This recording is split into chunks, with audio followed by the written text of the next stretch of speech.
አበባ እስከ ዓለም ሁሉ አዶናይና ዲላን ስማቸው በሁሉ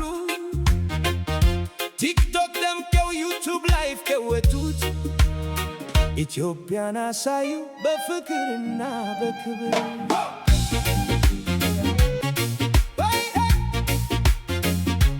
ቡና ጠጥተው በአዲስ ጎዳና ካሜራ ይዘው ያሳዩ ባህላችንን ሚሊዮኖች ያዩ በስልካቸው ኢትዮጵያ የበራች በዓለም ፊት ላይ ሲገቡ ኮሜንቱና አድናቆቱ አዶናይ ከዲላን ጋር ሁሉን ያስደንቃል።